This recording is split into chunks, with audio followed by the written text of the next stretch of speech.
It begins with the subtle feeling that something has shifted. The warmth that once wrapped around every family moment starts to fade, replaced by an invisible distance that grows each day. Parents who once balanced their love equally start showing a pattern that's hard to ignore. Compliments are directed more often toward one child. Excuses are made for their mistakes while the other's efforts go unnoticed. Family dinners that used to be filled with laughter now carry quiet tension, and small gestures that once meant love now feel like comparisons. So it isn't just about attention, it's about the silent weight of being unseen in your own family. Every glance, every word, every choice starts to prove that favoritism isn't just an idea, it's real, and it hurts more than anyone can explain. The realization doesn't happen overnight. It creeps in slowly, disguised as small moments that don't seem to matter at first. A parent forgetting to ask about your day, choosing to praise the other child even when you both achieve something, giving them the benefit of the doubt while questioning your every move. You start questioning yourself. Maybe you're overthinking, maybe you're too sensitive. But deep down, you know what's happening? The balance is gone, and love that once felt unconditional now feels like a contest you never signed up for. As time passes, the change becomes impossible to ignore. Family gatherings start to feel like performances where you play the role of the forgotten one. The laughter that fills the room feels louder when you're silent. Every decision, no matter how small, reminds you that you're standing on the outside looking in. You start trying harder, helping more, staying quiet, doing everything right, hoping maybe this will bring things back to how they were. But instead of recognition, you get more distance. The more you try to earn their attention, the further it slips away. Then comes the stage when conversations turn sharp. The tone of your parents' voice changes, and even simple questions carry hidden judgment. They defend your sibling at every turn, brushing off things that would have angered them if you'd done the same. It's like watching a new version of your parents appear, one that doesn't see you the same way anymore. You start noticing that your opinions are dismissed, your feelings minimized, your presence barely acknowledged. You can be in the same room, yet feel completely invisible. The emotional weight of it all begins to take over. The home that once gave you comfort now feels cold. You walk through the rooms filled with memories that no longer bring warmth. You wonder if love has an expiration date or if family bonds can really fade when tested by favoritism. The pain isn't about jealousy. It's about loss. The loss of connection, the loss of belonging, and the slow breaking of a bond you thought could never be broken. And as the distance grows, you realize this isn't just a phase. It's the beginning of something that will change everything. It starts with small promises that once held meaning, assurances that everything would be shared equally, that fairness would always guide every decision.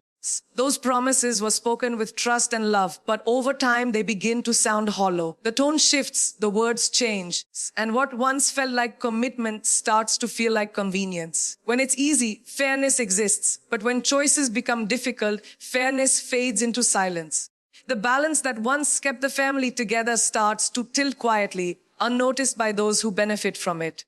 The change doesn't come with arguments or big announcements. It comes in quiet moments where truth is avoided and promises are replaced by excuses. The conversations that used to bring comfort now bring confusion. Whenever fairness is mentioned, it's brushed off with phrases like, "Don't worry," or "everything will work out." Those words used to bring peace, but now they feel like a way to end the conversation. Trust starts to crumble one moment at a time, replaced by the uneasy feeling that something is being hidden. The family that once stood for equality now feels divided. It's not about money or property. It's about loyalty, honesty, and the value of being treated as an equal. Then comes the day when the topic of inheritance finally surfaces. It begins innocently, with casual mentions and half-serious jokes about the future. But behind every laugh, there's an undertone of truth. Suddenly, what used to be a distant subject becomes real. There's a shift in tone, a seriousness in the way it's discussed. Plans are being made, decisions are being whispered, and somehow you're always the last to know. The tension in the house becomes heavy, not spoken aloud, but felt deeply in every interaction. The moment of realization hits when it becomes clear that the promises of fairness were only words. The conversations that were once about family love and unity have now turned into negotiations and decisions made behind closed doors. You start piecing things together, documents discussed without your knowledge, decisions finalized without your presence. It's no longer about love, but about power, about who gets what and who is left with nothing. The betrayal isn't in the material loss. It's in knowing that the people who once promised equality decided otherwise. Every small conversation now feels rehearsed. Smiles look forced. The warmth that once filled the home has turned cold and calculated. You realize that the foundation of trust has cracked completely. The talk about inheritance has become the measure of worth. And for the first time, it feels like love has been replaced by conditions. You see that being family isn't always about shared blood, but about shared truth. And when truth disappears, everything else follows. In that silence, you begin to understand that fairness isn't just about equal things. It's about equal hearts. When those hearts choose one side, you're left standing alone, holding on to promises that were never meant to be kept. The moment of truth arrives quietly, without warning. It's not a dramatic announcement or a family gathering. It's a simple statement that cuts deeper than anyone could imagine. Everything, every memory, every sacrifice, every shared dream is handed to someone else. The news spreads through the house like a cold wind, leaving behind nothing but disbelief. The decision feels final, like a door closing on a lifetime of effort and love. It's not just about what was given away. It's about what was taken. The sense of belonging, the validation of years spent trying to make everyone proud. The silence after the decision says more than words ever could. It's the silence of betrayal, of realizing that no matter how much you've done, it was never enough.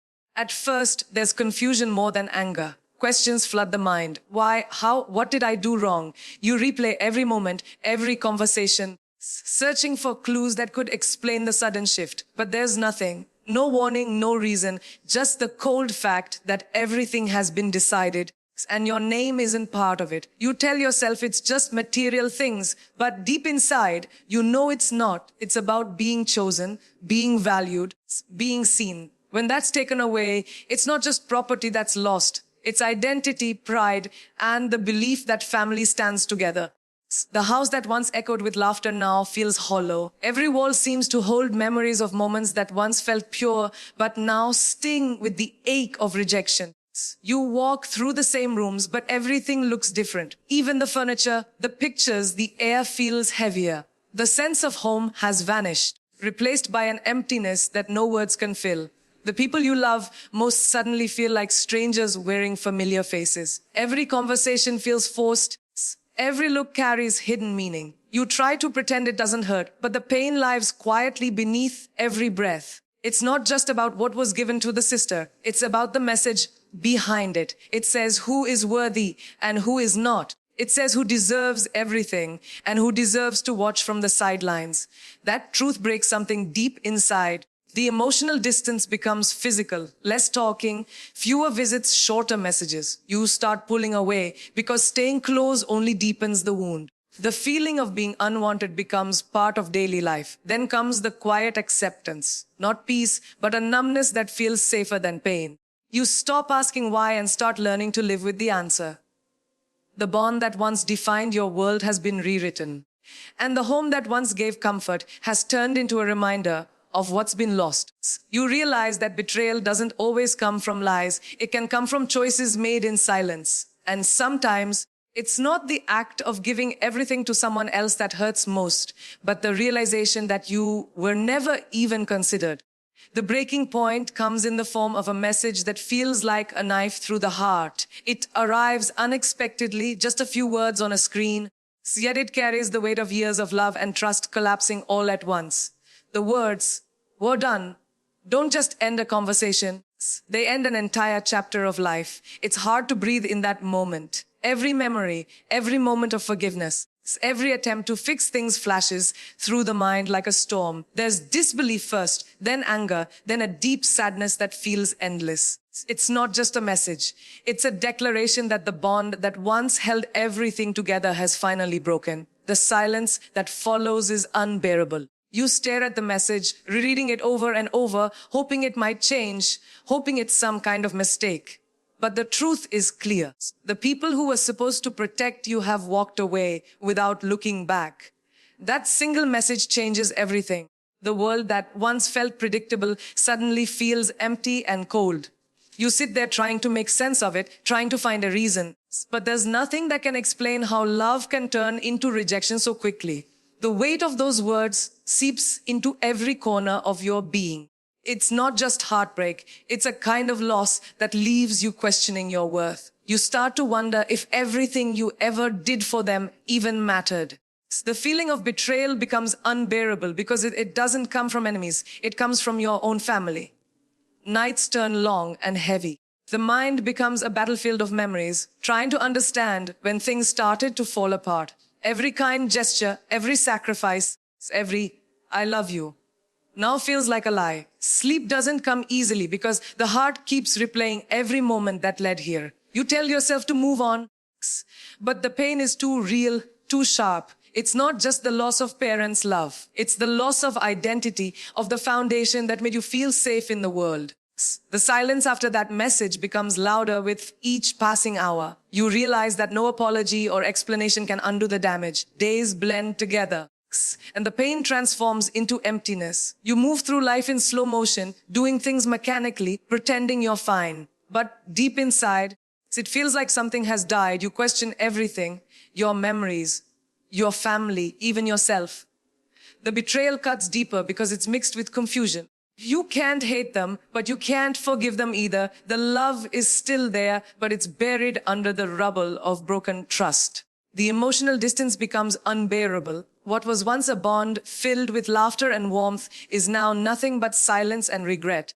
You start to realize that losing someone through death is one kind of pain, but losing them by choice, when they decide you no longer matter, is something far worse. And that's when the world starts to feel truly empty. The nights that follow are heavy, filled with silence that feels louder than any argument ever could. Sleep becomes a stranger, and every time the mind closes its eyes, memories flood in like waves that refuse to calm. The questions never stop. What did I do wrong? What could I have said? Why wasn't I enough? The pain grows in the quiet hours when there's no one to distract the mind, when the house feels too big, too cold, too empty. Each night feels endless, like time itself has stopped to remind you of everything you've lost. The darkness isn't just outside, it's inside too. It wraps around every thought, every breath, until you start to wonder if it will ever end. Every message notification brings a small flicker of hope, a desperate wish that maybe they've changed their mind, maybe they want to make things right. But that hope fades when there's nothing, no words, no explanation, just silence. The loneliness becomes unbearable. It's a different kind of isolation, one that comes not from being alone, but from knowing the people who were supposed to love you have chosen not to. The heart aches with questions that have no answers. The memories of laughter and love feel like they belong to another life. Then, just when the silence feels too heavy to carry, something unexpected happens. A message appears, the phone lights up, breaking through the darkness of the room, and for a moment, there's confusion. The name on the screen brings a rush of emotions, fear, hope, disbelief. The words are simple, yet they shatter the fragile numbness that had begun to form. The message doesn't erase the pain, but it stirs something buried deep inside, a spark of curiosity, a fragile thread of hope. Maybe it's an apology, maybe it's another goodbye. But it's something, and after so many sleepless nights of emptiness, something is more than enough. The moment of reading that message is a mixture of fear and longing. Hands tremble, breath catches, and the heart races faster than it should. It feels like standing on the edge of a cliff, unsure whether the next step will lead to healing or more heartbreak. The words in the message are few, but their meaning is heavy. It's not closure, not forgiveness, but a sign that the story isn't over yet. It feels like the world pauses, waiting for what comes next. For the first time in what feels like forever, the emptiness cracks. It doesn't disappear, but a small piece of light pushes through. The tears that fall now aren't from pure pain. They're from the confusion of not knowing whether to hope again or protect what's left of a broken heart. The message is a reminder that even in the deepest silence, life has a way of whispering back. And that whisper, as small as it is enough to make you breathe again, even if just for a moment. The truth always has a way of finding its way out, even after silence has tried to bury it. When the reason behind everything finally begins to unfold, it doesn't come with comfort. It comes with shock. The story that once felt like a simple act of betrayal now reveals deeper layers, hidden motives, and quiet sacrifices that no one spoke of. The truth doesn't justify the pain, but it changes how it's seen. There were fears, pressures, and secrets behind the decisions that shattered everything. The inheritance wasn't just about favoritism, it was about protecting someone, about guilt, about mistakes buried under years of family tension. But even knowing the reasons doesn't erase the hurt. The truth brings clarity, but also confusion. It forces the heart to face the fact that love can be flawed, that people can do the wrong things for reasons they believe are right. The revelation feels heavy. Every memory starts to make sense in a new, painful way. Words that once felt cruel now sound uncertain. Actions that seemed cold now carry traces of fear. It becomes clear that the ones who caused the pain were also struggling in their own ways. Maybe they thought they were doing what was best. Maybe they were trying to fix something broken long before anyone noticed. But that doesn't make the betrayal any less real. It just paints it in shades of gray instead of black and white. The heart wants to forgive, but the scars are too deep. The truth doesn't erase the distance. It only explains it. Then comes the moment when pain begins to shift, not disappear, but transform. After all the tears, the anger, and the endless questions, something inside begins to settle. The chaos gives way to reflection. The hurt turns into understanding, and the emptiness begins to fill with something unexpected, strength. The same betrayal that once felt unbearable now becomes the very thing that teaches resilience. It's strange how the deepest heartbreaks can carve space for growth. The pain no longer feels like a punishment. It starts to feel like a lesson, a reminder of what it means to survive when everything you believed in falls apart. The next day, everything looks the same, but nothing feels the same. The house still stands, the memories still linger, but the weight of them has changed. What was once a symbol of loss now becomes a reminder of endurance. There's no revenge, no perfect ending, just quiet acceptance. The realization settles in that sometimes closure doesn't come from others. It comes from within. The heart learns to forgive without hearing, "I'm sorry." It learns to move forward without understanding everything. The story doesn't end with reconciliation, it ends with peace. Through all the heartbreak, betrayal, and discovery, something powerful emerges. A quiet sense of self-worth that no one can take away again. It's the moment where pain turns into power, where loss turns into clarity, and where a broken heart finally finds the strength to heal. In the end, this story is not just about betrayal or inheritance. It's about the painful truth that even the people we trust most can break our hearts. It's about how love can change, how family can wound, and how silence can hurt more than words ever could. But it's also about survival. It's about finding strength when everything falls apart, about learning to stand alone when those you depended on choose someone else. The story begins with loss and ends with awakening, a realization that peace doesn't come from revenge or explanations, but from letting go. The heart that once begged for answers learns that not every story ends with understanding, and not every wound needs an apology to heal. Sometimes, the only closure we get is the strength we build while picking up the pieces. And though the pain may never fully disappear, it becomes a reminder that being forgotten by others can lead to finally remembering your own worth.